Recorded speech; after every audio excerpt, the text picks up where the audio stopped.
Welcome to Sleepless Footballer. Tonight we drift back to the 1990s. Quiet football to fall asleep to. Nottingham Forest versus Liverpool. Steady, simple, soothing. Before you nod off, a soft tap on like helps. Tell us where you're watching from and what time it is. Sweet dreams. Good afternoon, everyone. A new league, alterations and amendments to the very laws of the game, even a different button to push on your television set. As a nation, we're not always comfortable with change, but one fact is constant and reassuring: the sense of anticipation for all lovers of this marvellous game when the action is underway, especially when players of this pedigree are involved.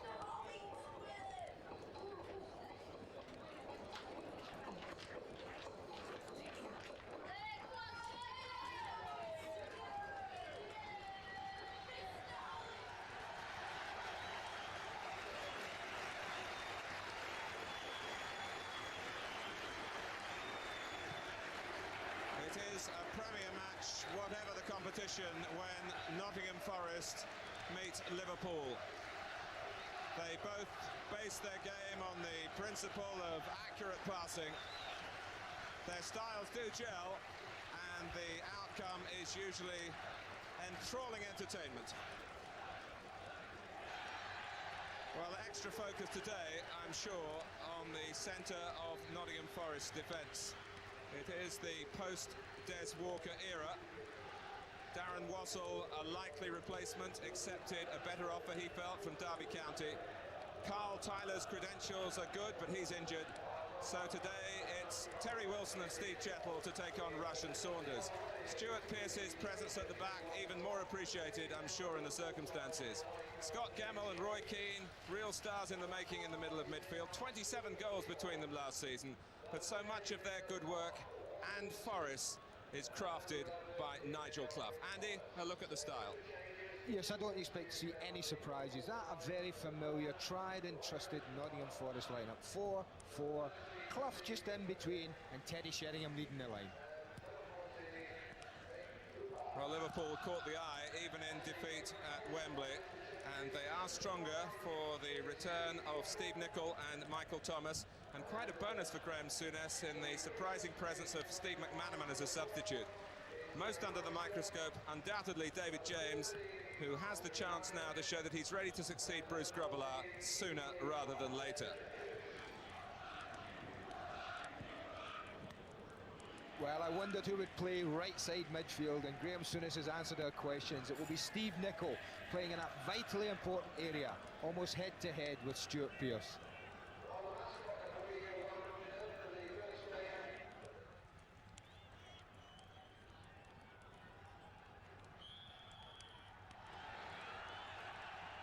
Liverpool in green defend the goal to the right in the first half. Terry Wilson, who missed almost all of last season because of Achilles tendon troubles and hamstring difficulties as well. Originally believed himself to be a midfield player. They persuaded him his future is at the back. And it's going to be an examination of Nottingham Forest's belief in him over the next 90 minutes. I suppose having Des Walker and Darren Wassell departed, that would have maybe convinced him that his position was at the back as well. It would have helped him that way, wouldn't it?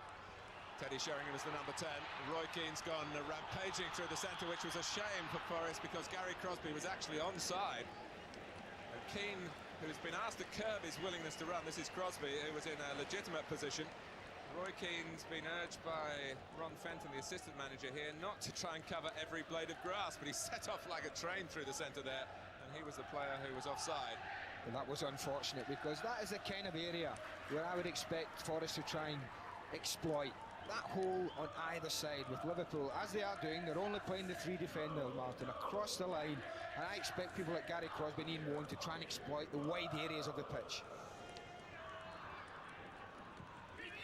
Well, Graham Souness found himself in the headlines again last weekend. Suggestions of a new shape to his features, but I think there's much greater interest in the shape of his team. It's a strategy which is ambitious and it's very attack-minded. Came off the ahead of Chettle, so Crossley can pick it up. And the extra edge to the crowd when the ball goes near Stuart Pearce. Mere presence is so important to Forest. Burrows. Smart Walters. We've already seen in the game in the first couple of minutes how both teams want to push the ball about, want to play it to feet. Forest have looked fallible in the early weeks of several seasons now. Slow starters, but not so slow here with Keane. Well, he certainly was given the opportunity to take on David James. Yeah. I think the big lad would be quite happy to see that one go wide. It really did open for Roy Keane. I'd say Forest had a recent reputation as slow starters. They pointed the finger at too much tiring travelling in Sweden where they based their past preparations. This year they've changed to shorter visits to the south and the north of Ireland, with the Makita tournament in Leeds sandwiched in between. There's Keane again. Can he do it this time? And but for James, he would have done. In comes Clough. David James is there again, and again from Clough. A triple save. What a way to start a league career with Liverpool. Oh, that's brilliant. Absolutely brilliant. Roy Keane again. Spoke about him before the game, about he loves to get forward. And he certainly started the season off with a bang, but look at that big man. He couldn't have wished for more in his debut in the Premier League. 3 saves within 10 seconds. Well, he'll be happier now. 2 seasons as a regular with Watford.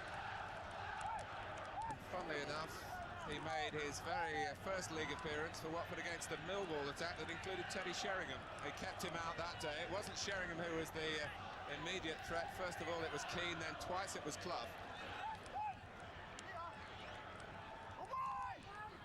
Sheringham and Keane again. Oh, and Sheringham and Keane confused each other, and Liverpool's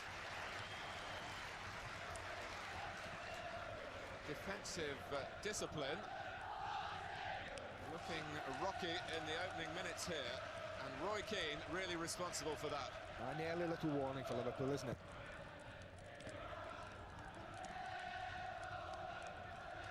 It's Keane who hoists it. And Clough climbed well. Crosby. Here's Laws. Crosby again. Clough is onside. And the ball has stayed in play, and David James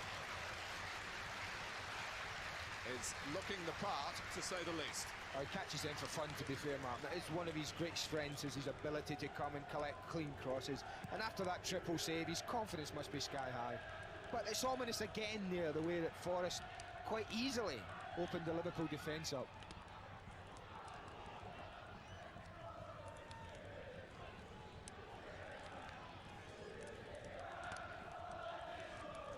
There is something of a natural scepticism about Nottingham folk. It's been aroused again by the absence of Des Walker, but the production line here should ease their doubts. Scott Gemmell came off it last year, Roy Keane the year before that. Gary Crosby also homegrown.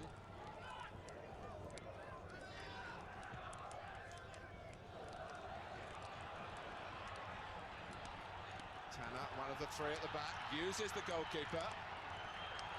And David James has rather kicked possession away. Kicking, of course, is what he had to do from that type of ball back to him. It's a fiery start from Forest. Can they turn it into a lead? If anybody can make it happen, it's Pearce. And it's his England colleague, Mark Wright, who had to step across and put himself into the line of that blast towards goal, or maybe aimed across the face from Pearce. Well, really, Liverpool just have to hang on at the moment, because Forest really are firing in all cylinders. Typical Stuart Pearce run, but that's good defending from Mark Wright. Big and brave he was there. There'll be another corner.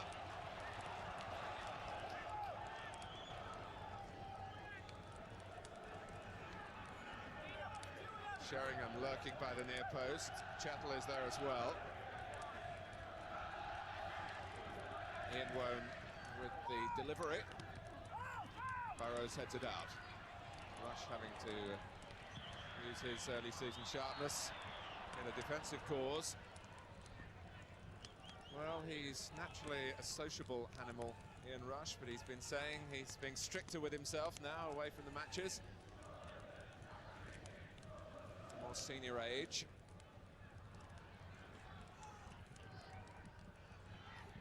Wone. Now Sheringham. It is a billiard table of a pitch. Perfect for the style of play for these two teams.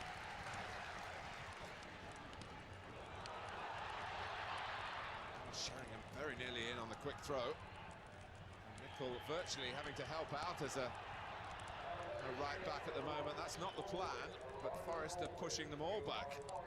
It actually might have to be the plan for a little while, because Liverpool really haven't come to terms with Forest at all. They look a bit unsure of people running from deep positions. I think Ronnie Whelan could hold a big key here. He's the one that's anchoring the midfield, and he's really got to be aware of the runs of Roy Keane and Scott Gemmell. He's got to be the one that picks them up. Oh, and Walters hoping that Brian Laws was just a little closer to him than that. In fact, Laws, arriving at speed, was just able to stick out a leg.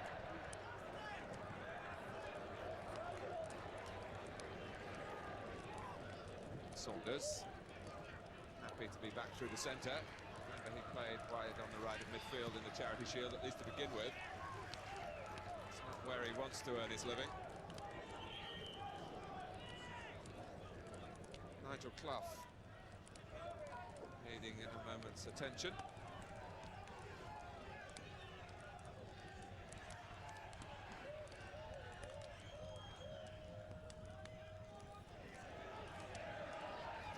Dean Saunders with 23 goals last season, but only 10 came in the league. That's where he would have disappointed himself. Yeah, and it was noticeable last week in the Charity Shield, having played most of the game wide right. When he did move inside to partner in Rush, how much more happy he looked and more comfortable.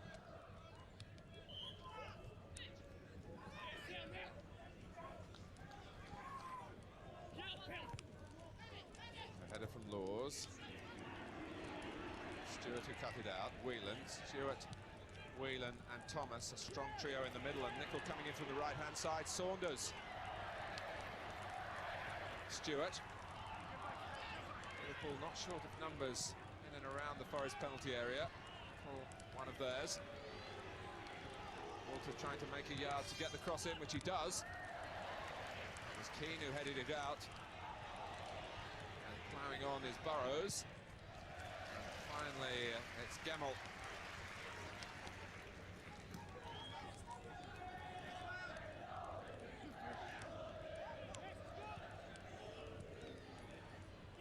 Nicely done by Laws. Oh, and it was Crosby who rather sold Wilson down the river.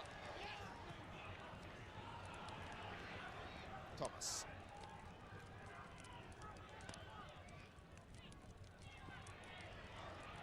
Wone unable to hold up Michael Thomas. Chettle getting in, but the ball breaking Liverpool's way again. And just a little nudge by Rush on Wilson, which was what the referee blew for. Yeah, but they'll be happy now, and Graham Souness will be happier. That nice little bit of play, put Forest under a little bit of pressure, ask them one or two questions. That'll settle them down a lot more.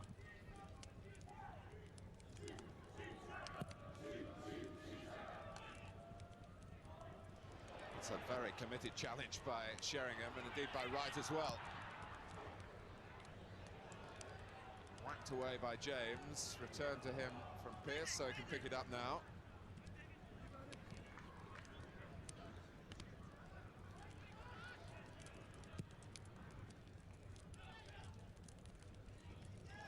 Liverpool's throw.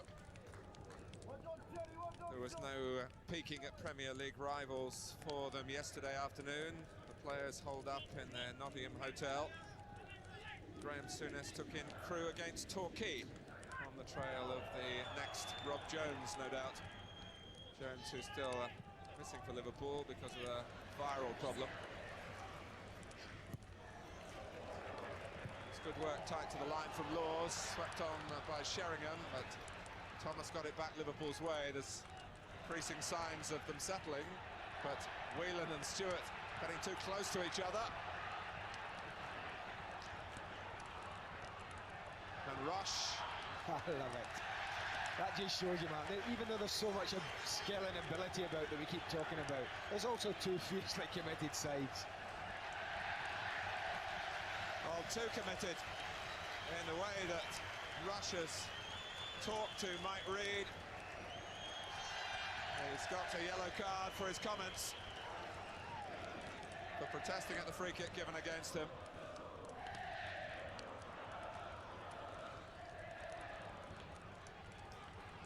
Whoa. Brian Clough's teams usually quite easy to read in terms of the way they're spread about the pitch. He loves to have natural width. He's got it with Crosby on the right and Wone on the left today. He puts high priority on the strength and discipline of the defensive side of the team as well. There are signs that that's going to be under some scrutiny, the way Liverpool have begun to get a hold on midfield. But Forest are great counter-attackers, of course.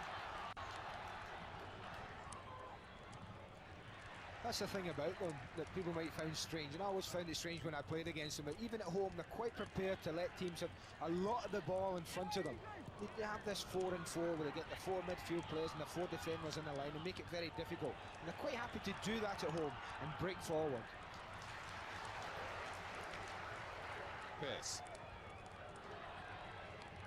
Full width of the pitch provided for them on that occasion by Sheringham. Back through the middle now, and he's laid it off well for Wone. And well held by James again. Two ran across towards the near post for Forest. Might have obscured the vision of the goalkeeper, might have made contact with the ball, but neither of those things happened. It's a typical Forest cross, isn't it? Ian Wone gets here, and he's looking for people to dart into that near post area. He gets Roy Keane going in there, and he's only fractions away from it. Could have had a hat-trick already, Roy Keane. Saunders, recognising the strength behind him. Here's Wright. With just the 3 defenders, Liverpool shouldn't get outnumbered in midfield. Tanner. For Whelan. Here's Stewart. Saunders coming into a channel between Laws and Wilson. Just found the ball hit too high for him. It's a foul by Thomas on Crosby, which Thomas quickly acknowledged.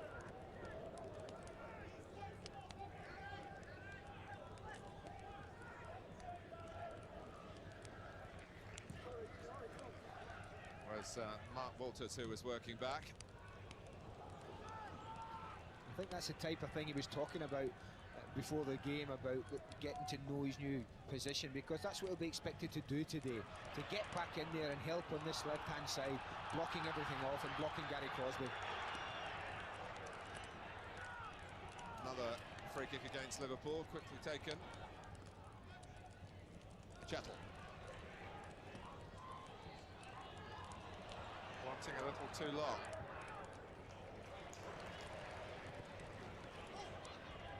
Walters working well again defensively. Here's Saunders holding it up. Now Stewart. Thomas. Nickel outside him. And way to the right of Whelan. It's Whelan's pass and Dean Saunders darting in behind Laws, who came up with the answer. First of all got the tackle in and then was quicker to regain his balance and indeed his concentration. Saunders linking up with Burrows now, and it's gone behind.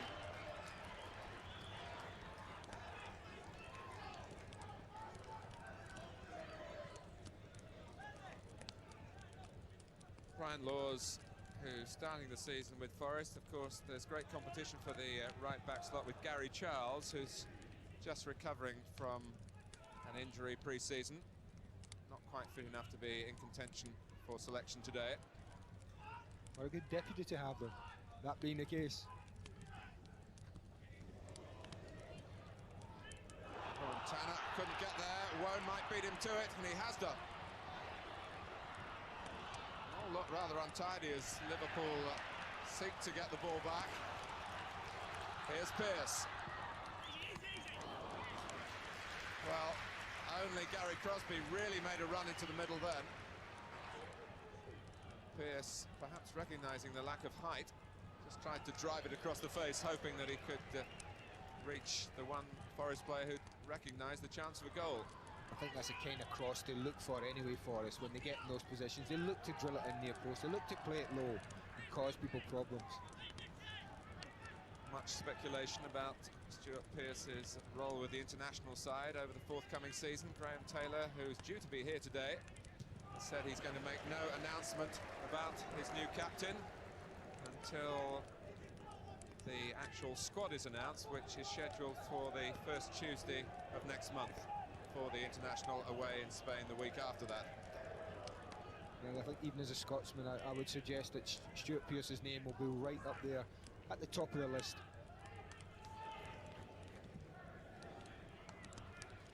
Here's Tanner.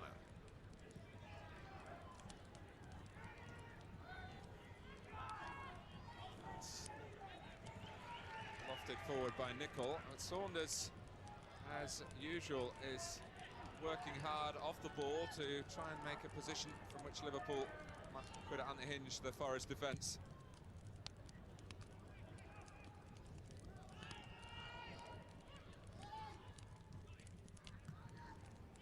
Bravely done by Thomas. Nicol involved again after Saunders had made a nuisance of himself. And here's Rush. Couldn't quite reach it as Crossley came roaring off his line. Nice and bright there. But watch this, it's that diagonal run again from Rush. Picking up the straight ball from Nicol, but only the alertness of the keeper there just spoiling him. That's a little warning to Forest that you can't take your eyes off Ian Rush for a second. Here's Wone. Now Gemmell.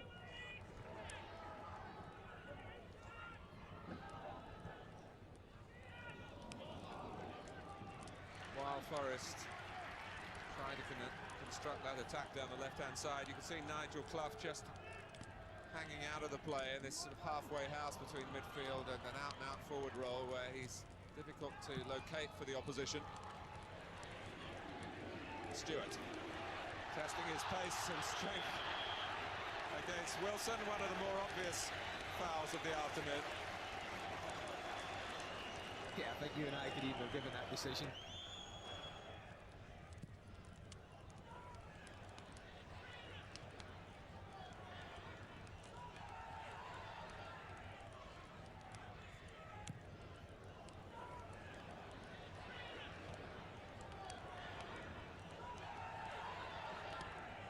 Whelan.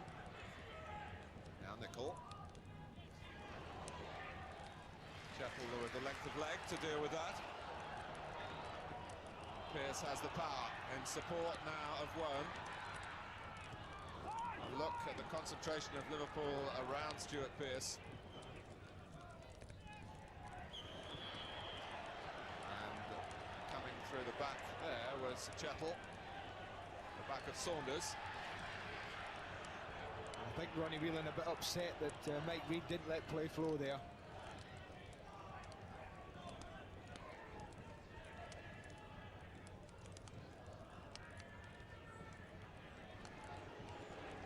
Don't think there's any doubt there. Well, Chapel got a telling off after the foul, but unlike Rush earlier, he didn't have a say of his own. Therefore, he wasn't cautioned. Forest do pride themselves on their disciplinary record. They were the holders of the Fair Play Trophy from the previous season, not last season, the one before that, when they got to the FA Cup final.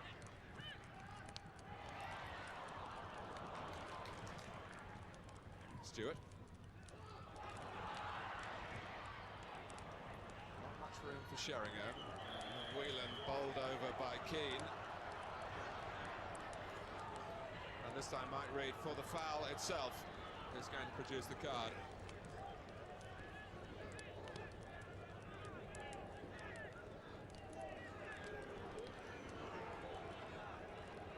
rueful Whelan.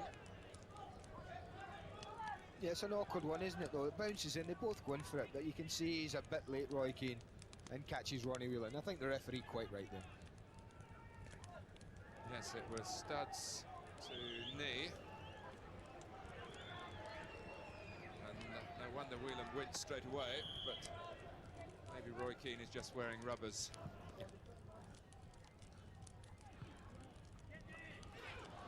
And Whelan. Now Burrows.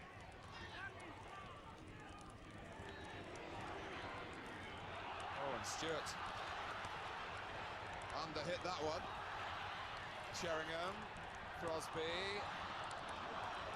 Wasn't quite the conviction in Forest's attack there that the supporters were hoping for, to Paul Stewart's relief in particular. Here's Walters. Well, Keane totally committed again, but the referee saying can't go on like this. Yeah, I think that's nothing more than really a mistimed tackle from Roy Keane. It's interesting, Gary Crosby had a real opportunity there on a one-on-one situation with Mark Wright, and I honestly thought Gary loves to take people on. I just thought they would go at Mark Wright and just test him a little bit, but he chose to be a little bit more negative and try and feed in Teddy Sheringham.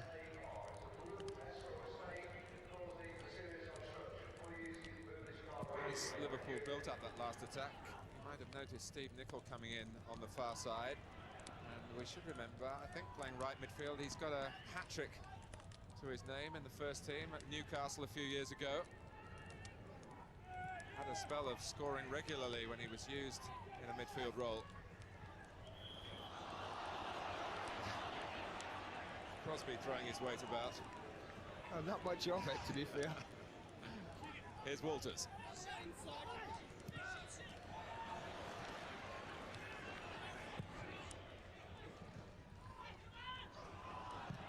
Keane, for once, was taken by surprise initially, but he responded with a ball over the top for Wone to chase. And Nigel Clough looks away in disappointment. The ball stayed in play, kept in by Sheringham. Clough got a lot closer to Wone and was clearly calling for the ball. Crosby's cross, out comes James, and didn't quite get there that time. Well, I did say he likes to come and collect things from anywhere, but really didn't get there at all, did David James there. That's a measure of his confidence. But you're right about Nigel Clough.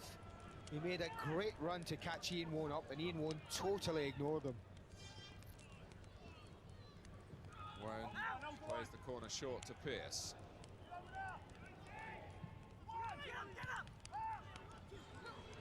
Pearce once more. Shettle, oh, and Pearce kicked out there because he was obstructed by Nicol. And it just shows how high feelings are running here. But that was hot-tempered, to say the least. In the circumstances, it was unprofessional as well. And Mike Reid, who I'm sure recognises what Stuart Pearce is all about, is laying down the law firmly. And I would suggest that Pearce offered more than a word of apology then. Yeah, you see it happening here, and it's a number 4. Watch Steve Nicol. Just totally blocks him there. And that's frustration, but I would suggest one is guilty as the other there. But we know in football, you can't retaliate. That is a more punishable offence. Saunders. And a header, and not an unfairly manufactured one from Pearce. Although I'm sure Mike Reid looked hard at it. But you have to say, you can't go about kicking players, whatever the circumstances. He's a lucky boy, Stuart, I think, in that situation. Certainly not to be booked. But I think what happened and what benefited both players, and I don't think just Stuart Pearce, was the fact that Mike Reid had followed the ball. The referee's eyes had followed the ball, and I don't think he quite saw the whole situation. Almost a year ago, Pearce was sent off in a home game here last August against Tottenham.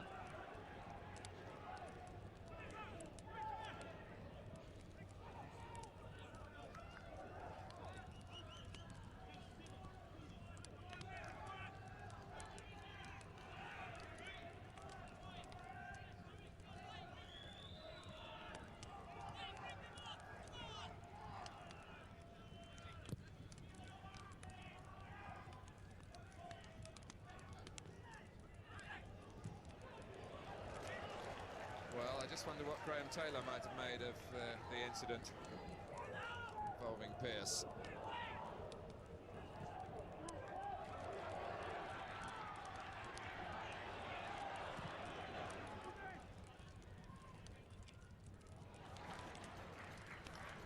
Here's Chatham.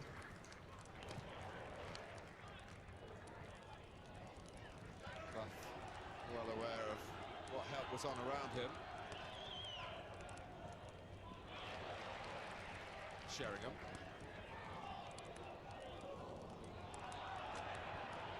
Keane's made a late run round the back here from Rowan's cross. And James again.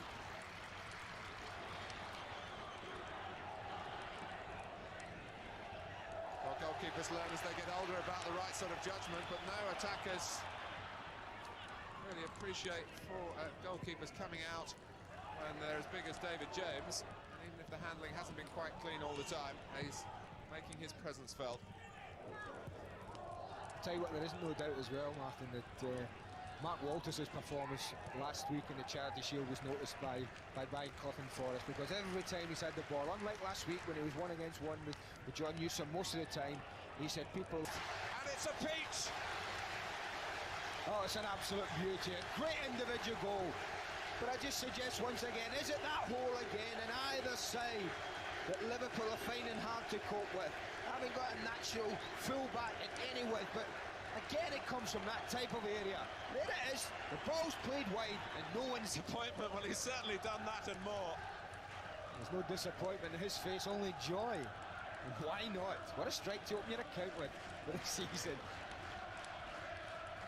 So, after an opening half an hour that's perhaps been more to do with fierce combat than the finer things in football, we have had a fabulous goal for Nottingham Forest. Teddy Sheringham, who was their leading scorer last season with 22.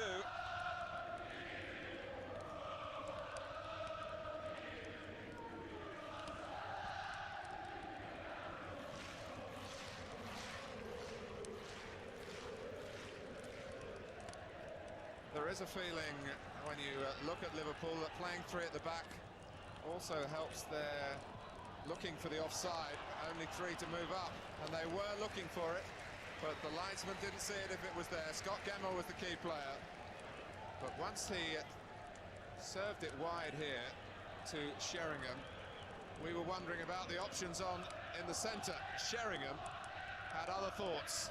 It's brilliant, isn't it? Well, you could have had Grobbelaar, James and Mike Hooper all there, and it still would have gone in. I think I'd have to agree with you in that case.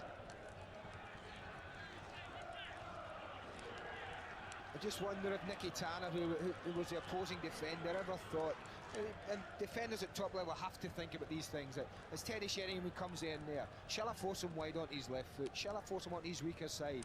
He didn't, and Teddy Sheringham made him pay. Well, Liverpool's record here has not been good in recent seasons. You have to go back to 1984 to find their last league win at the City Ground. And they're behind again to the team that's inspired on the field by Nigel Clough and led in his 18th year here by Brian Clough.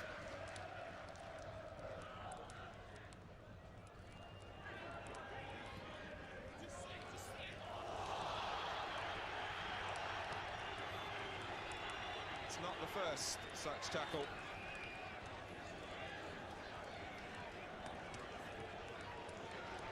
Walters. I think the crowd made this one sound worse than it really was.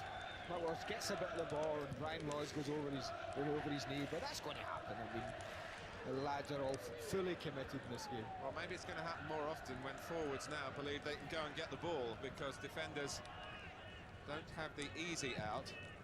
Back to the goalkeeper. Pays to challenge, even if you do give away a few free kicks. That was perhaps what Walters was thinking about. This is Thomas now.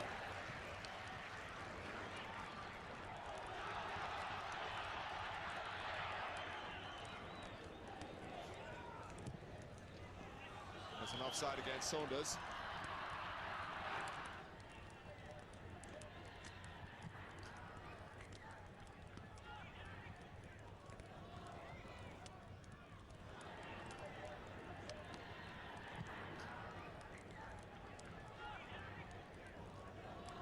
Whelan.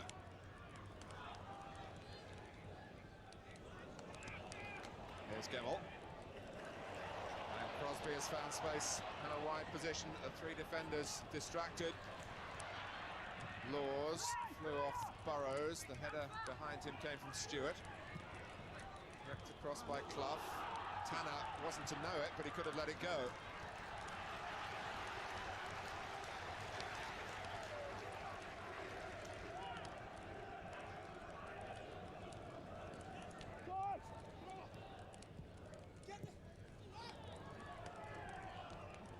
Crosby.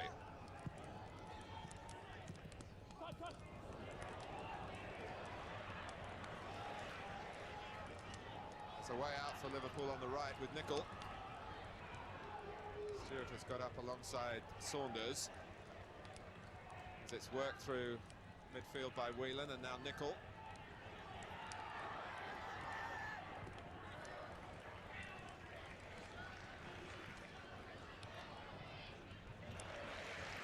They do get men behind the ball brilliantly for us at times.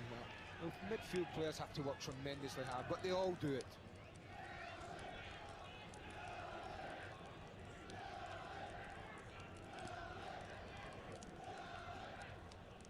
Just over 10 minutes to go to half-time.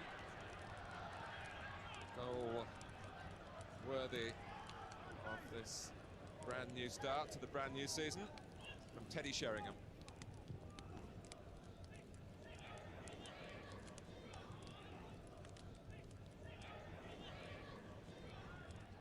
Here's Tanner.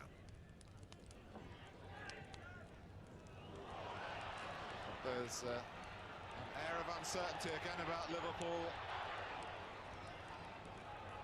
Here's Wone, the left-sided midfield player with the Merseyside connections. He was born on the Wirral. His uncle actually played for Liverpool. Gemmell's connections, of course, are even more well documented. Sheringham always shapes up well for balls played into feet. It's been one of the strengths of his game.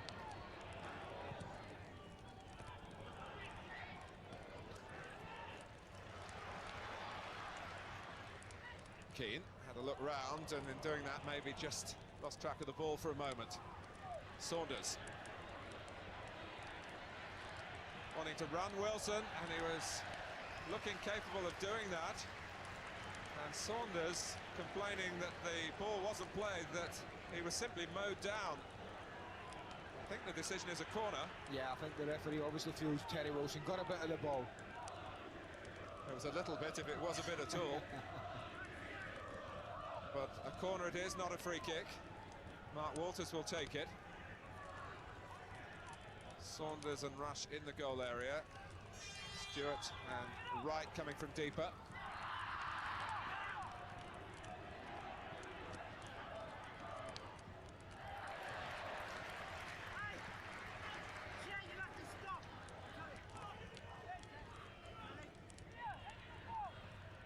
Liverpool leaving the throw to Nicol, who has the option of throwing it long if he can find someone to try and throw it to.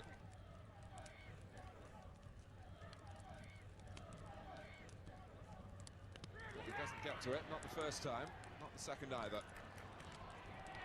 Whelan, an early ball in, suitable for Crossley, who's been working hard on his fitness and pays particular tribute to an old-fashioned skipping rope, which he says has made him more mobile, made the feet move quicker. It's a little push by Crosby. Just in case you wonder whether he's here or not, Brian Clough is on the bench, the senior member of the Forest family back in residence after his sunshine break in Spain. Came back yesterday. Didn't look particularly happy, but I'm sure he must be. David Livingston down by the dugouts. David, first report from you. Martin, I think there may be some changes on the way for Liverpool. Steve McManaman has been sent out to warm up, and Ian Rush seems to be having some kind of problem, but more than that, there may be some kind of change in the system, because there's clearly anxiety in the dugout there right from the word go. The shouts have been to Mark Wright about the problems they've been having in defence.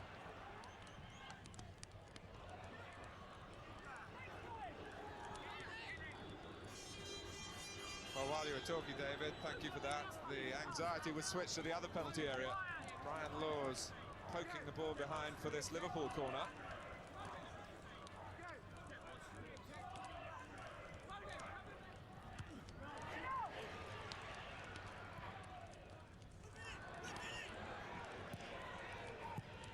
Back from Walters again, Wright has stayed up.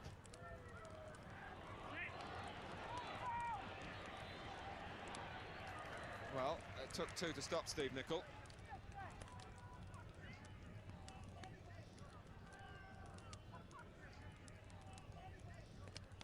Wright has stayed a little further back this time. Saunders and Stewart coming towards the ball. Saunders got it.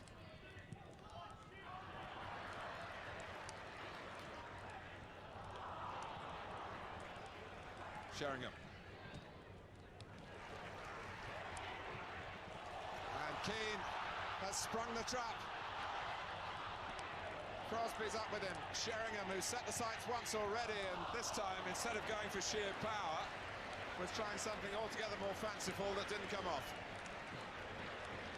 Well, I can only imagine that his confidence is so high, Terry Sheringham, that he's certainly tried something I didn't see. Walters. And he's earned Liverpool another corner. Attack certainly does look the best form of defence for Graham Souness's side at the moment. One goal behind, just over 5 minutes of the first half remaining.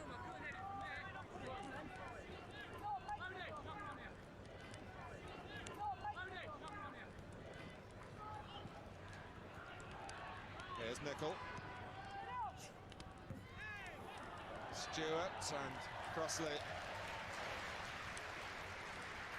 More likely to damage friend than foe then. In fact, he's left Steve Chettle in a certain amount of discomfort.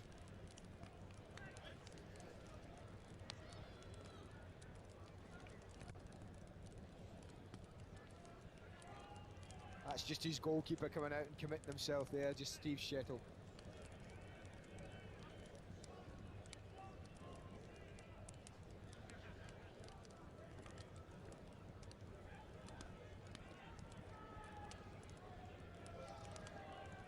Mark Crossley lost his place at a significant stage last season. He missed both the Wembley finals that Forest were involved in. Andrew Marriott played. Crossley, of course, did take part in the FA Cup final and saved the Gary Lineker penalty to boot.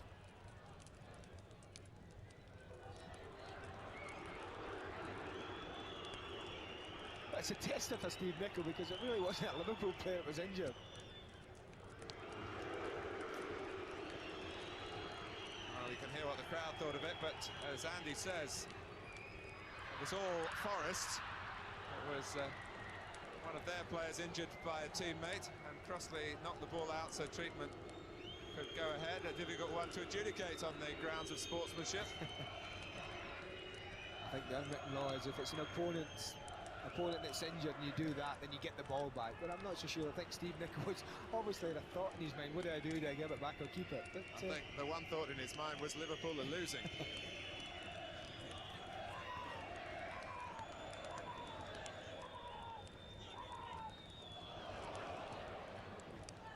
Oh, again, there's a little outbreak of anger between Keane and Burrows. It's almost as if waiting the extra day has got the players of both sides on edge.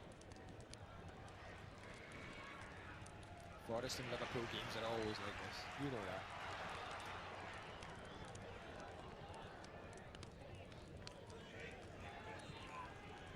Here's Laws.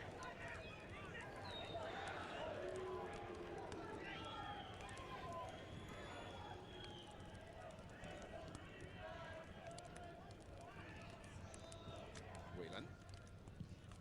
Laws saw it coming. Keane able to steer it to the feet of Gary Crosby. Wilson. Burrows again. Forest back off. Keeping their shape. Really saying to Liverpool, you try and find a way to pass the ball through us. It's the challenge that Stewart's hoping to rise to. There's no rising in the centre for Rush. Was directed too close to the goalkeeper.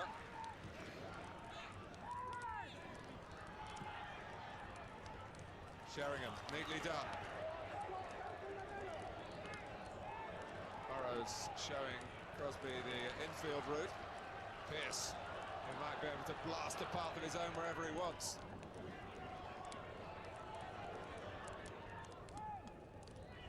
Clough. A bit too much know-how for Ian Wone there from Steve Nicol. Ian Wone has made a mark against Liverpool in the past.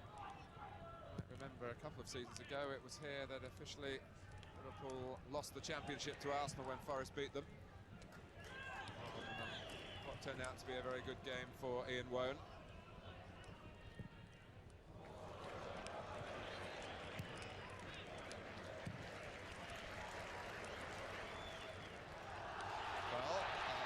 Wright might have thought that was a foul, but the referee didn't. Sheringham.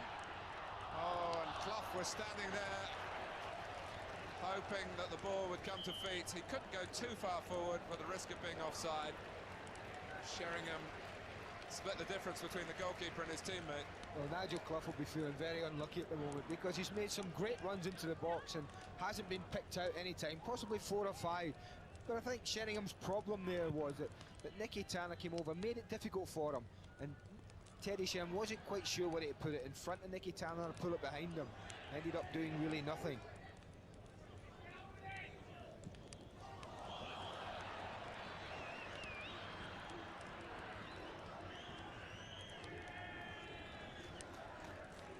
Liverpool doing their work in midfield, but that statistic is a worrying one for Graham Souness. The sharper cutting edge coming from Brian Clough's side. Crosby and Gemmell. Keane's on the far post. Here he is! Great header and a wonderful stop. Difficult for a big man to get down like that, but David James reacted admirably. That's a brilliant save from the big goalkeeper, wasn't it? Great, typical Forest move. Wonderful passing movement, great cross. Roy Keane, the midfield player's in there, but what a save that is from David James. Now Rush. Saunders, it's another shot, but it's another one not on target. Certainly think that Graham Souness has got some work to do at half-time. He's really got to get something more positive from his players. But certainly one player who will have pleased him will be his young goalkeeper, Andy.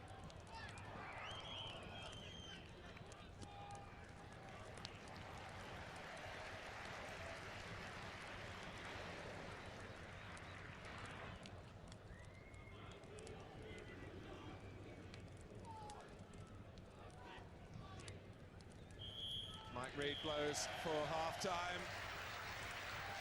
Nottingham Forest go off a goal to the good, and a classic goal it was too from Teddy Sheringham. It's certainly been fiery at times, but when the ball's been on the floor and being passed with thought, there's been a great deal to admire as well. We'll take a short break, but at half-time it's Nottingham Forest 1, Liverpool 0.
Cooper, Ronnie Rosenthal, who stay on the bench but out on the pitch. Here's Steve McManaman, who's been absent from the pre-season matches because they've been clearing up that knee injury that occurred in the FA Cup semi-final against Portsmouth at Highbury. You remember, of course, McManaman did play at Wembley. How could you forget? He was Liverpool's man of the match. But some extra repair work was necessary.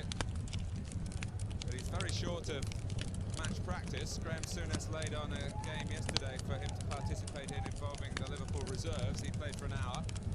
Now he's got 45 minutes here. And he comes on with Liverpool 1 goal down. So we've told you about the change in personnel. Is there going to be a change in plan?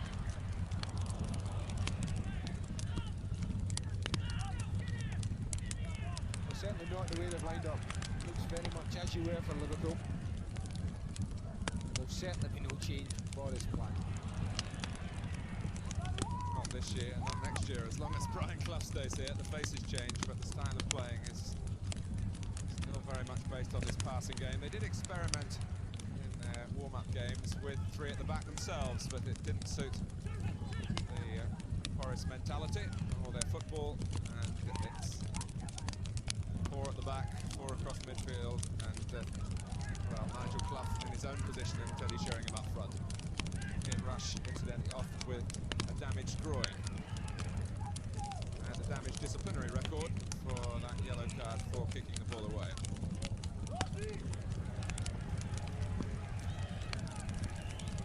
Sheringham wanting the ball everywhere. Brian Clough will be pleased with that. I'd like to see him in the box, but I don't think he'd throw it. I don't know, he started out here on the left when he cut in to score. There's a greater barrier ahead of him, it seems, this time. Gemmell, broken up by Whelan, and here's McManaman in this cultish style of his.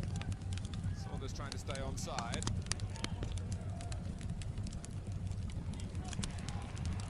Walters.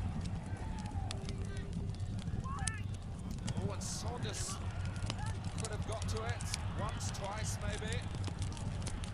Crossley had a very difficult situation to deal with then. Liverpool come again with Walters, and that's more comfortable for the goalkeeper, even though there was swerve on the shot. Well, the shot certainly didn't live up to his cross that he put in. Delivered into that area of doubt, as you would call it, in between defenders and goalkeeper. And it's an even deeper corridor of uncertainty, if you like, now, with defenders not knowing what they can do in relation to their goalkeeper, or knowing what they can do, but not knowing how to react to the change in the laws. It's not really a matter of habit yet. I'm sure it will become so. I don't know whether Graham Souness has said something particularly to Mark Walters, but he's certainly committed a number of fouls in this match.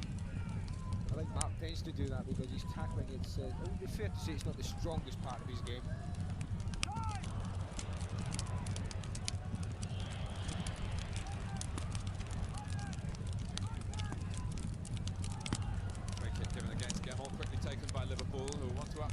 If they can. Tannen. Manaman took the pace off it. Here's Thomas. Saunders. Pierce couldn't prevent the shot. Crossley prevented it getting past him. It might not have gone in.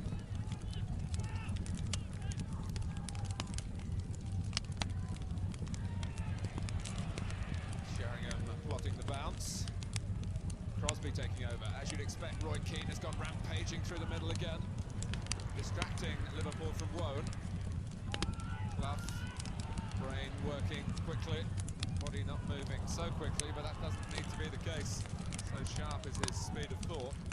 It didn't quite come up for him there. I think that's what I like about Brian Clough, is that he looks at people and he sees, can they pass the ball, can they control it, can they move? He doesn't look to see how quick are they, can they run and things like that. The important things in football. He looks at that and judges a player.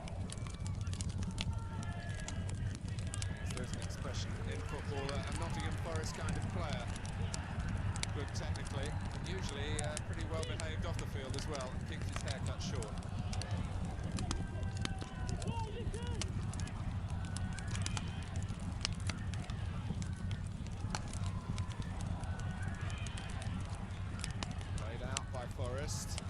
through, Clough.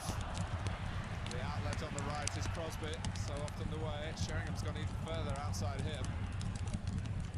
Crosby looked as though he might be running down a blind alley. In the end, Liverpool got the ball back. Thankfully, Forest in more ways than one, really. Whelan, who is certainly holding. Can't quite describe him as a defender, but he's helping out when required. Walters. Three in the middle in that Liverpool green.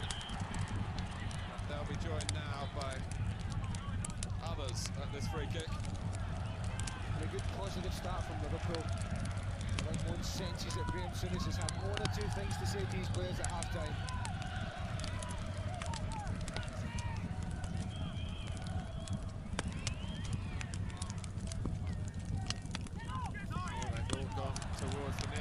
Which I presume is where the ball was supposed to go.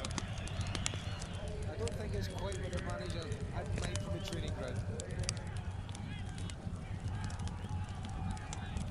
Yes, it was the face of discontent. And the words will be not described, I think. Wilson. That's the right idea, but hit with too much force beyond Wone.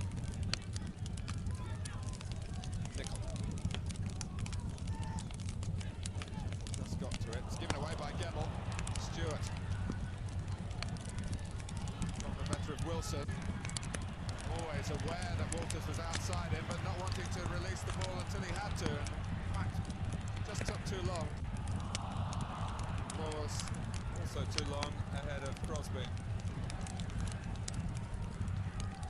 One or two signs to suggest that Liverpool are far from out of this game.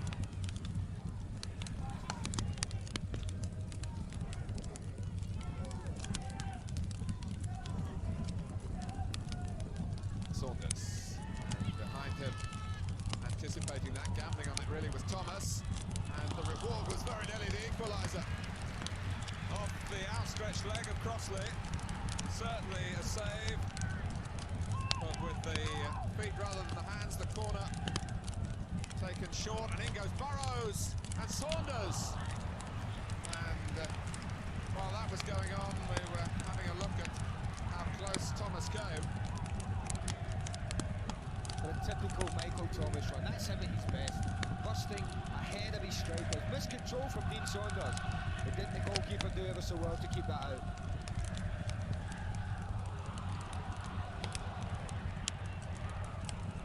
Yes, two young goalkeepers here catching the eye. Mark Crossley at 23. David James is a little younger.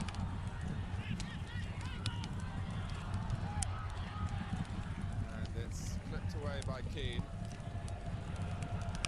Too high for Sheringham.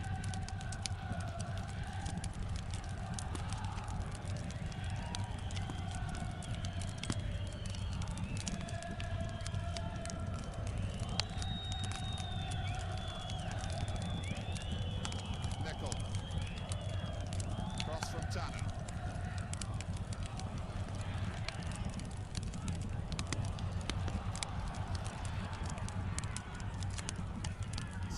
Sense that Liverpool are beginning to get their act together, but in these moments when Forest are conceding ground, suddenly with an electrifying break and they've extended their lead, it could happen here. Thomas and Whelan getting back to support the three. Laws can keep it going for Brian Clough's team. James again, well, he tells me he's just short of 6'5". It's even bigger than that. Glad he wasn't playing when that was around. He'd have never got a header, would he? Whoa, offside, just Sheringham. Yeah, it was just, wasn't it? But we talked about the two centre-halves, Terry Wilson and Steve Checkle at half-time. How first half they hadn't been asked many questions, but certainly Liverpool are asking them a few more now. Remember, Liverpool haven't lost their opening game of a league season for 11 years. Since the day Bruce Grobbelaar made his league debuting goal for them. No fault of the debutant today if they lose. This is Nicol. Is he going for the volley? He does. Giving a little bit of work to the ball boys. But in the circumstances, Liverpool have to accept shooting opportunities, and it was that, though be it a difficult one. Well, that is virtual capacity at the moment. 1 or 2 season ticket holders on holiday, we understand. But it just shows again, though we hope you regard us as the next best thing, there's nothing like coming to the game. And the Forest fans are out in force, and they're enjoying what they're seeing so far.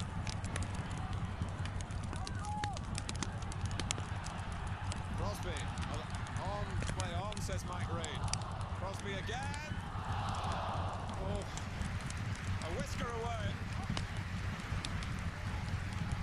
Well, that's Forest, isn't it?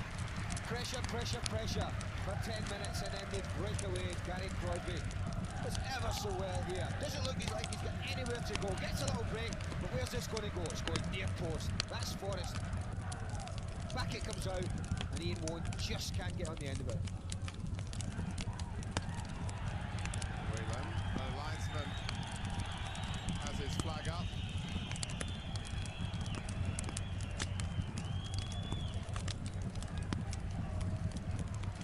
Play will be pulled back, in fact, into the Forest half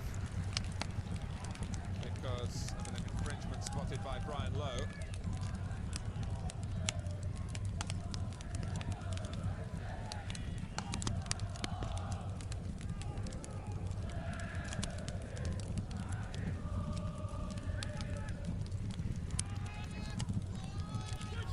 Pierce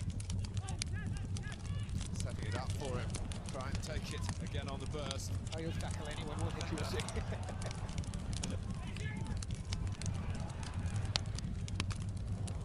Now Clough. A bit surprised that that came his way. He's unlucky, to be fair. What he did do is it was on his way there. He spotted Gary Crosby wide open on the right. He's always looking around, Nigel Clough. He's always shifting his name when he wants things done. Well, he doesn't like to see the ball being given away, even if the intention is good, and it was then. Doesn't matter whether you are father talking to son. And the pass has got to be that much better still, I would think, to get any praise. Although Brian has been speaking out this week about his disappointment that Nigel didn't get a better show of things in the European Championship. Thomas. Forest looks as though they might cave in then for a moment. And it's a mistake by Keane there. Feeling the heat of the afternoon, perhaps, and certainly the heat of a better showing from Liverpool so far in the second half. But it's only getting them so far.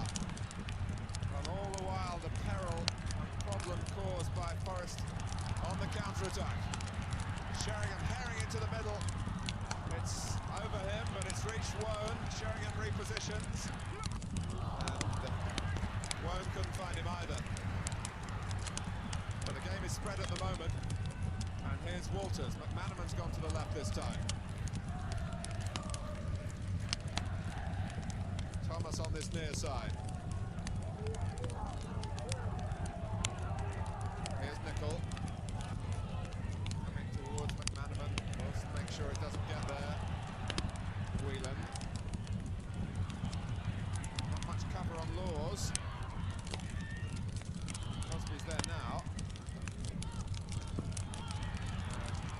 Between them, it showed that they needed the extra man, but it did the trick.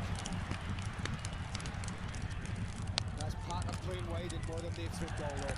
Gary Crosby showed how to do it perfectly there. Not just going forward as he was at one end a minute ago, but prepared to go and help Brian Laws, he's right back. Yes, he's certainly gasping at the moment.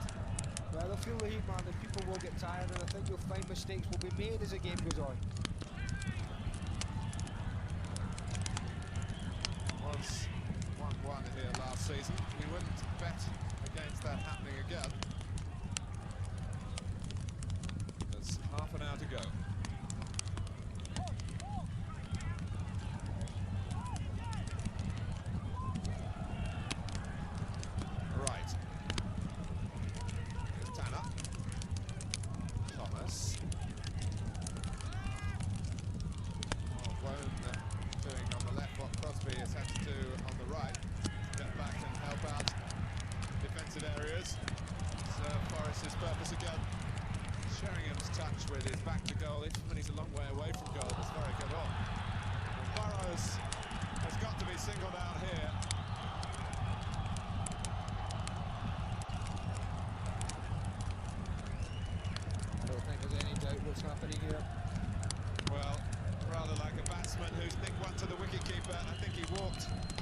the referee on that occasion to accept the inevitable outcome.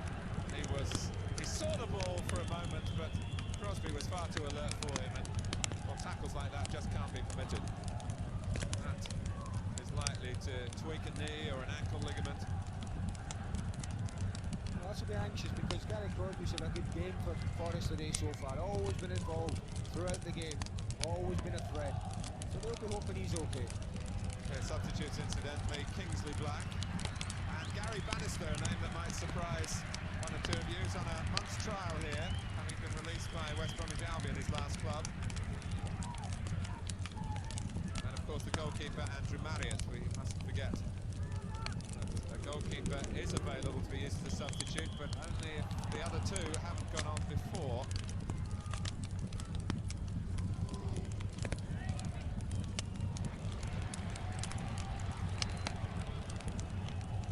Don't use substitutes very often as a matter of course, unless there is an injury. Brian Clough, a great believer that he's picked the right team at the start. Why should he change his mind? We'll reach out with that. Absolutely. I must say, coming here at times is like going into the headmaster's study. It's a very low profile today as far as we're concerned.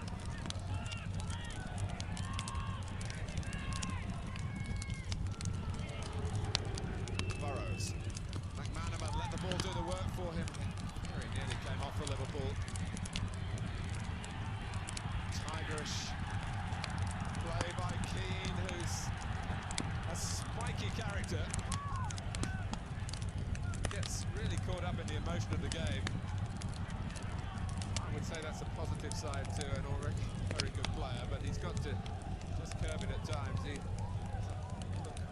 occasionally for a scrap that he doesn't really belong in. He's a great competitor, really is. Saunders. Stewart was rather on the back foot, but he got there. Manaman. Forest asking a lot of their defenders at the moment. Burrows the butt of the crowd's displeasure. Away goes Walters. Didn't need the trick that time. He just saw a path and went straight for it. The path took him behind Laws. That's the importance of having someone to help Brian Laws for Forest cause, because Mark Goldman is capable of opening up with Brian Laws there and getting past him. So is this the moment for Liverpool? Crossley battered it down. Whelan. Tanner with everything ahead of him.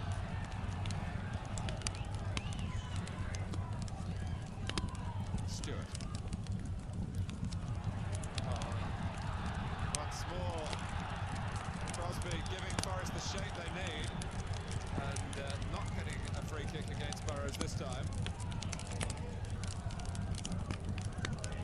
Less sinister incident. Burrows didn't get to the ball. Mike Reid was only a yard or two away. Thomas. Yes, having to use his right foot. Stewart. Will that roll on behind for the corner? It does.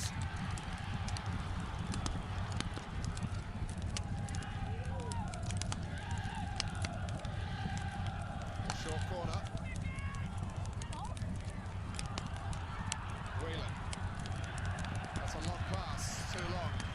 It's a corner they work quite often, Martin. They get two men on the ball and they play it back to that kind of area, and then they just try and slide a straight ball in for the man who's taking the corner. In that case, Steve Nicol to run in on. Ronnie will just misjudging his pass there. The Forest will be quite happy to allow Liverpool the ball and a lot of space in front of them. They're very concerned not to allow gaps to appear, and that's what they concentrate on. That's why they're quite happy to allow teams possession against them. Just soak up the pressure. And every Forest player knows where he's expected to be when the opposition are in possession.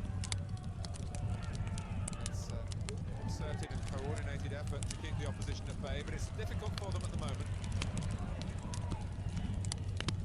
Sheringham is playing his part with his availability. Ball's come up from the back, and Keane got ahead of him there and did the same sort of job.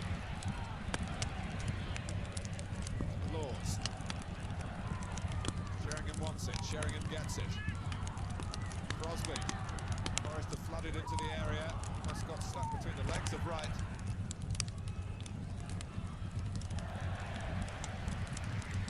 It's another useful tackle from Scott Gemmell this time. And the impetuosity of the young player. It's not always been tidy in this game. He spent June in Sweden with Scotland, travelling with the senior squad, which was a clever idea, I think, by Andy Roxburgh, one of 4 young players given the opportunity to see what the big time is all about. To be fair, he's deserved it as well as performances last year. It's been a bit cheeky in a magazine article I saw this week, saying that he passes the ball better than his dad. Archie is on the coaching staff here, of course. He achieves as much as his father, he'll do well, won't he? What a fine player he was too. Another sparky character. Just a bit.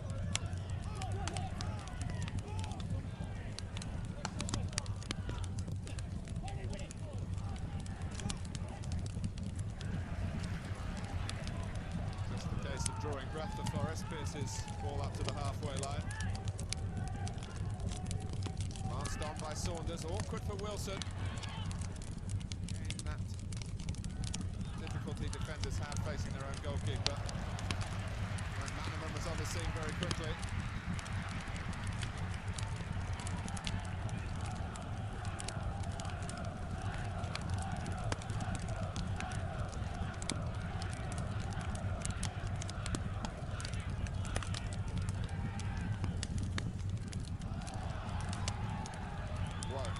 Setting off, he's clear. And Paul Stewart, admirable midfield play to go with him. He can give it back to James, of course, there's nothing wrong with that. It's just that James has got to kick it, and he's kicked it a long way. I think what the Forest supporters are shouting about is that Roy Keane had given it up. And just for a minute, forgot about the rule. It shows that Paul Stewart has a great grasp now of his midfield role, which of course has taken him into the fringes of the international scene. His previous move from Manchester City to Spurs, of course, as a striker. Keane. Whelan in the way. Here's Gemmell. Forrest finding an extra breath or two. And Laws with one that came low on the dip to James, and again he looked extremely confident and very able, the England under-21 goalkeeper. Oh, it certainly does. See that dipping viciously just in front of him, but keeps his eyes firmly on it.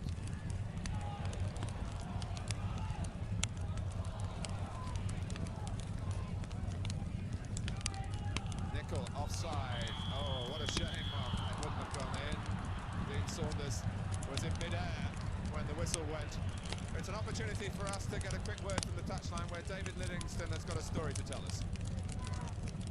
Martin, it's a measure of the tension down here that Graham Souness got himself so excited there that the local police officers had to have a word with him and calm him down. But really, it was very innocent. It was simply urging Mark Wright on to take the ball from David James and help him out of that situation. It was all entirely innocent, but it's just a measure of how desperately Liverpool want to get back into this game. I see Ronnie Rosenthal was out warming up, but I don't envisage any change at the moment. Sheringham aiming for Crosby. There's a lot of curl on the ball. Is there enough? Has stayed in. Gemmell.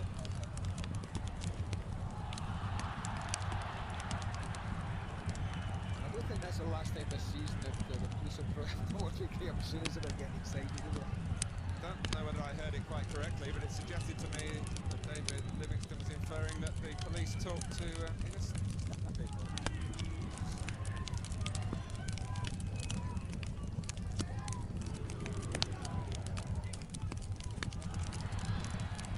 Back it goes from Chetwall, and Crossley's got his wits about him. He's left-footed. That'll be noted by some opposing coaches, I'm sure.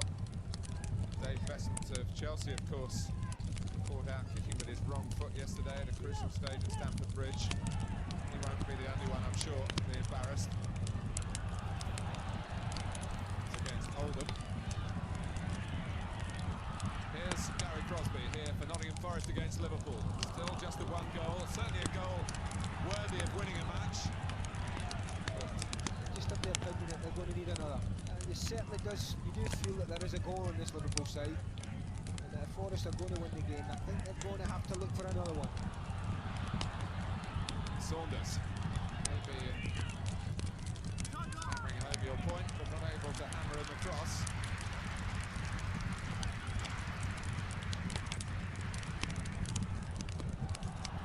Burrows let that go. And Clough was the beneficiary. Keane again covering the ground, but it falls for Sheringham. Good first touch. Oh, the cutback when he might have gone for goal. That was a shame for Sheringham, who was aware that Keane, I don't know how he knew he was there, but he wasn't quite where the ball went. And I think Teddy Sheringham's reaction suggested he thought that was Keane's fault rather than his own. But it was another sweeping Forest break. A lot of it coming on the right-hand side. Crosby mostly in that area. Tanner skims off his head. Keane will leave it for Rowan, who's facing the play. Cameron.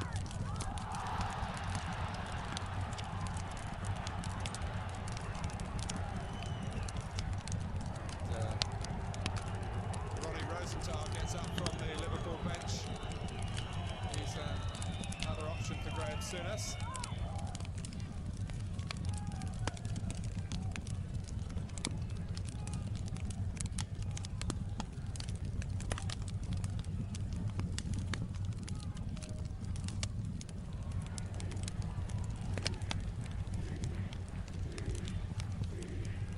Who started in the Charity Shield, but lost his place with the availability of Nicol and Thomas again. How many times have we seen Ronnie Rosenthal come on and do something positive for Liverpool as a substitute, Mark? Well, I think many at Anfield would say he's been more effective coming from the bench than starting games. That's what they're obviously hoping for here. But the last thing they want is to go too adrift at this stage before they can get him on. Well, they might do through Clough. It's going to spin to the goalkeeper and then behind his back. But David James came up with a turn of his own.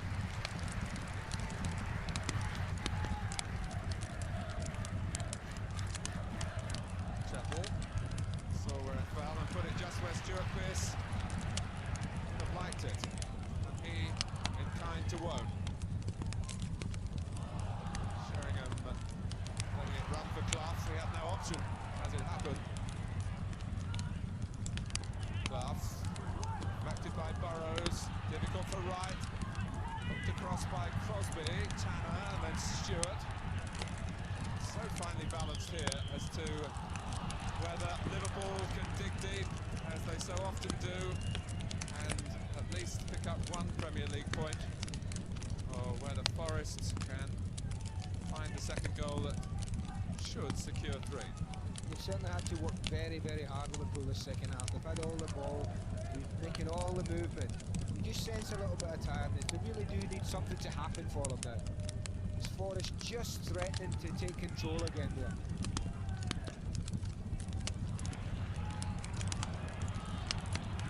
Forest back behind the ball, they hope, in place as they forfeit possession here.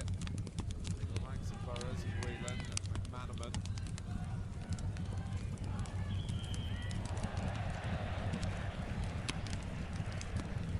Well, that won't have done his recovery much good, the trip, and then the ball being banged against him.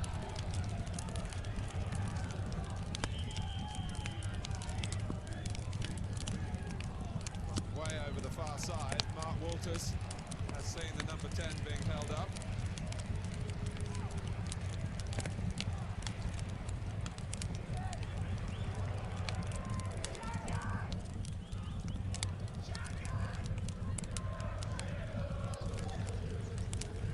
Well, Ronnie Rosenthal, when he first arrived at Anfield, his rush of goals at the end of the 89-90 season took Liverpool to that championship, 7 in 5 starts.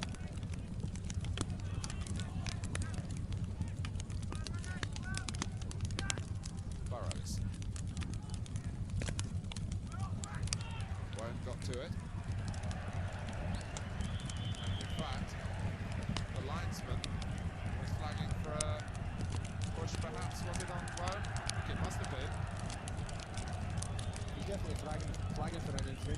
for sure. Maybe along the line he did see an offside.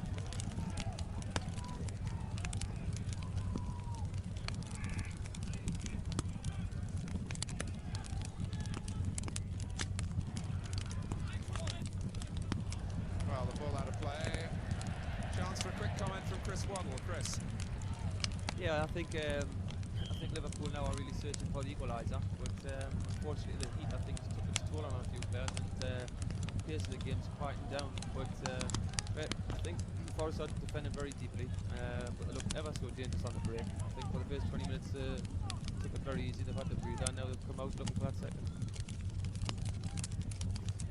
Thanks, Chris.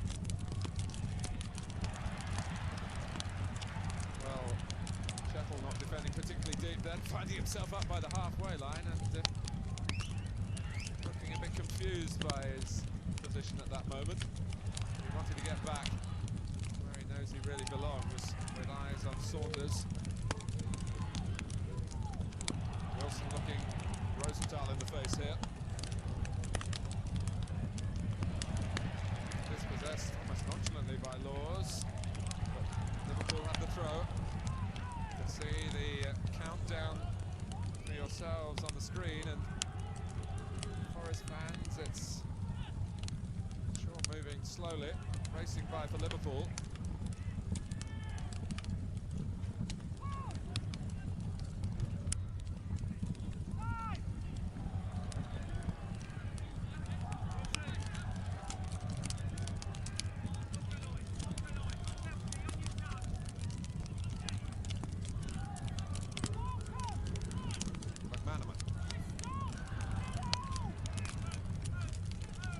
What's difficult for Liverpool right now, Mark, is that normally in cases like this you want to try and draw Forest out. You want to try and draw a few players out to create some space, but Forest are not interested in coming out. We've got those men back behind the ball and they're saying to Liverpool, come on, if you're going to get one, you'll have to do it with something special. Maybe that's it, a pass by Whelan to Rosenthal. It's produced a corner. Well, very little space for them to play in free play. Maybe a set piece can do the trick for Liverpool now.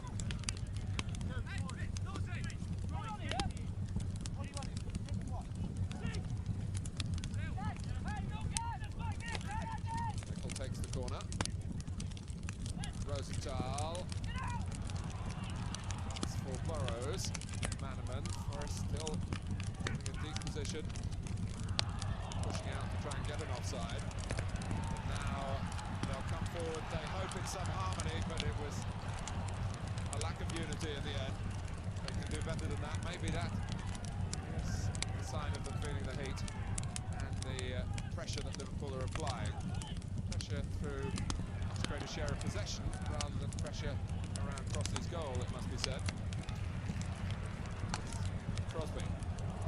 Space here for Sheringham. Not a lot of help around him. In that circumstance, Sheringham thought he was pushed. The free kick went the other way. Stewart. Rosenthal looking along between Chettle and Pearce, but still going offside. I think at times now with this new back pass rule, or pass for the goalkeeper with the feet, I think at times really strikers don't have to run offside, because any ball over the top, as long as they're onside, is immediately giving defenders problems. Back forward by Pearce.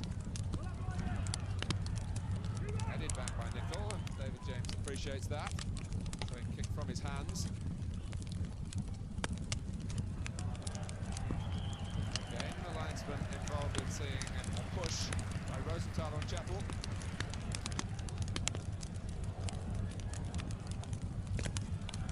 Sheringham. Laws says, I'll have it. Oh, but we've done that. There was a responsibility to go on. And James finding Sheringham getting there quickly, but not quite as quickly as the Forest fans wanted. Given that it was a back pass.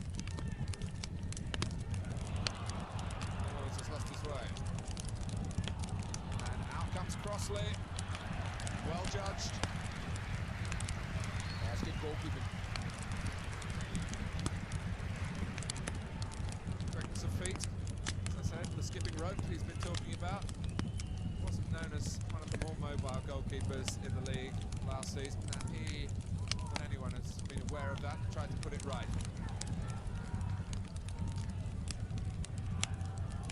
Certainly goalkeepers are going to have to be mobile now. Sheringham.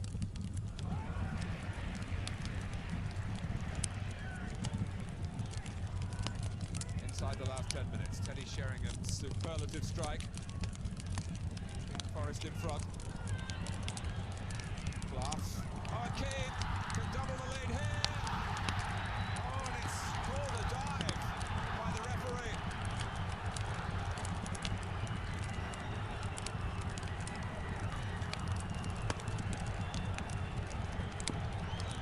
Roy Keane was absolutely sure, and I must say that's an opinion shared by many here, but not by the referee. I know the referee only gets one look at it, and Mike Reid did, but he got an awful good look at it. And I think that young goalkeeper is a pretty pleased man at the referee's decision.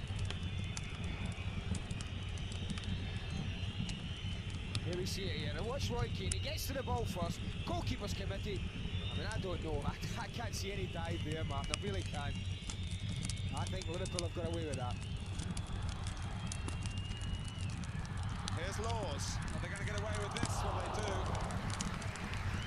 But what was significant going back to the Keane episode was that he got to the ball and was taking it wide. And James came clattering out.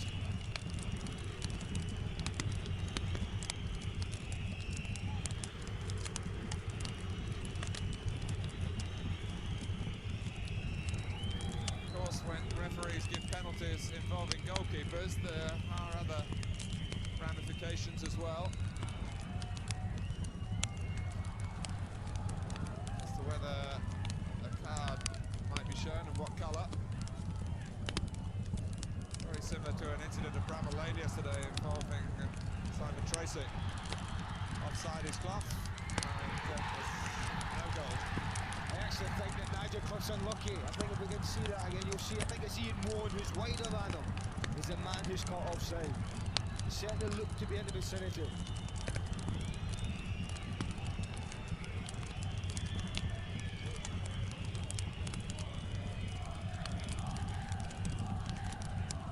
Pierce. It's still 1-0.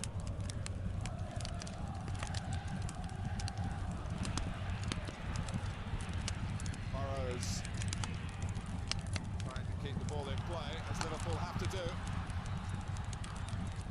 Did that, but he forfeited possession. Sheringham, great dummy. Gemmell trying to line it up for him. Here's Stewart. Rosenthal. It's going to be a frantic finish to the opening Premier League game at the City Ground, Nottingham. McManaman.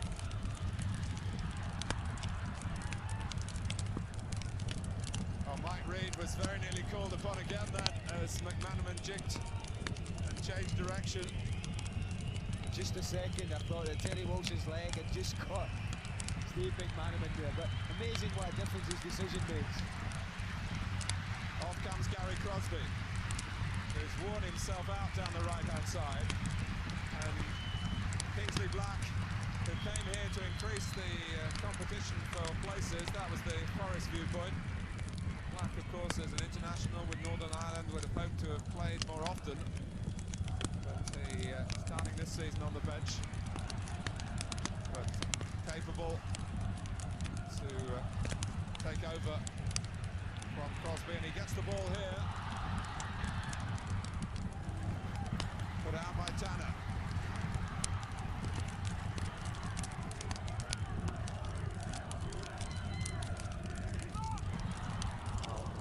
Against David James, only one winner.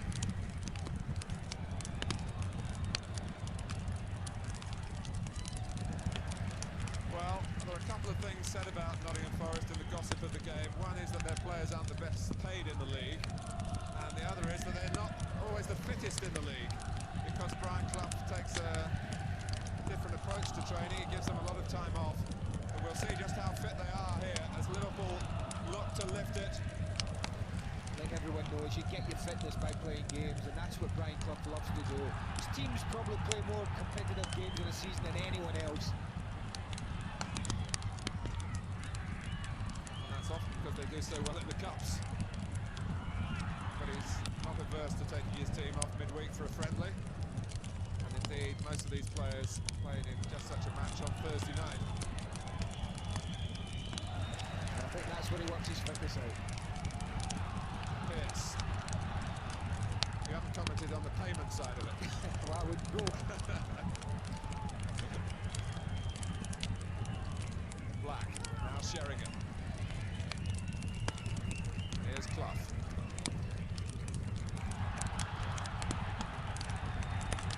Possession is 9/10 of the game, certainly at this stage.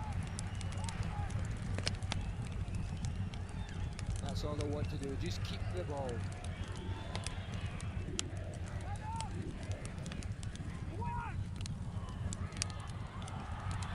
Oh, Sheringham has got the ball and could have ended all the anxieties for Forest. Well, that would have just topped off a wonderful display from Teddy Sheringham. I get the impression he just loves the way that Forest play, the way he's got the whole run of the front line.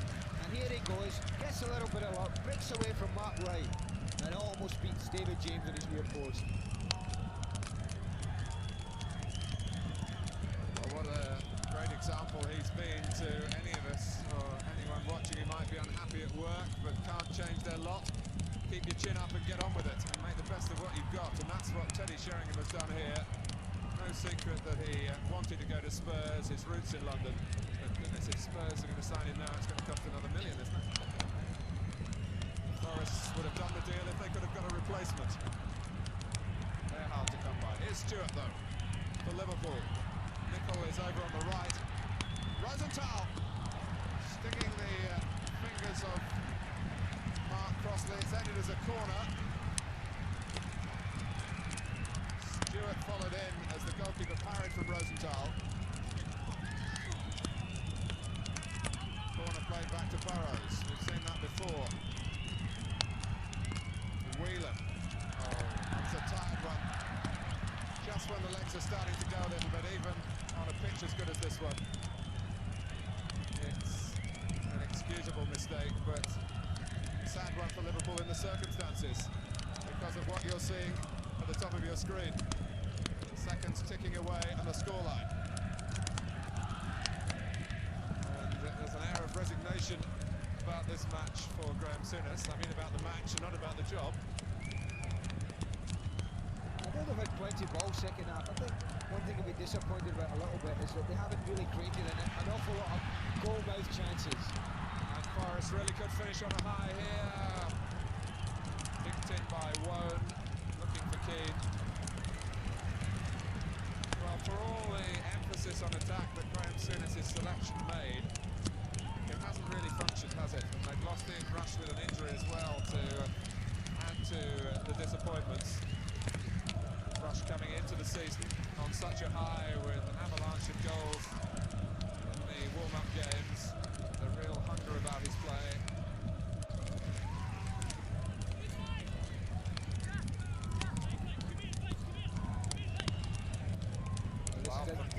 Keep the ball. You've got to get it back, Liverpool, yeah. That's the name of the game when you play for us. Liverpool will be doing exactly the same, Martin, if they were 1-up. It's like a little training exercise. And they're very good at it. And they've done it. Nottingham Forest have had a super Sunday of their own.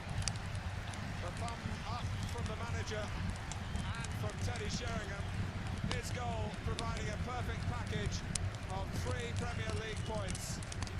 And Liverpool join Arsenal and Manchester United as famous callers on the opening weekend of this much-discussed season. Teddy Sheringham is talking to David Livingston. Terry, you can't ask for much more than 3 points on the opening day against Liverpool, but how satisfying an overall team performance was it? Yeah, I don't know what it looked like on the cameras, but we felt we played very well today. We kept the ball in the heat, and that's the name of the game, really. Liverpool are playing a different defensive system. You seem to cause them a lot of problems. Are they easier to play against when they play that system? No way. You're still playing against Liverpool, and they've got quality players. Maybe they didn't get it quite right today, we did, but it's a long season. You certainly caused them plenty of problems with the goal. You've scored plenty of goals. Where did that one rate in your goals repertoire? Well, it's always nice to get off to a good start during the season, and to get the first one today against Liverpool, it makes it even more nicer. When you look at the other teams in the league having beaten Liverpool, when you look at the squad around you, how desperate is the desire to do well in the Championship? Yeah, we've got a big desire, but it's a long season, you know. I mean, one game, one win. We're all very happy at the moment. Congratulations, Terry. Well done. Brian, I was talking to a Forest old-timer there in the corridor, and he said he hadn't seen a start like that in years. Is it something that you would agree with, that kind of assessment? Well, we've enjoyed it, obviously, beating Liverpool, and I thought we played quite well. We got a goal and could have had possibly one or two more. Point about the goal, it was a fantastic goal. Is it something that you've been working on, that kind of surging run? You don't work on things like that. They just go, they come just out of the blue and from pure ability. And Edward Sheringham obviously stuck it bang right in the back of the net. That's what strikers are paid for, to be fair.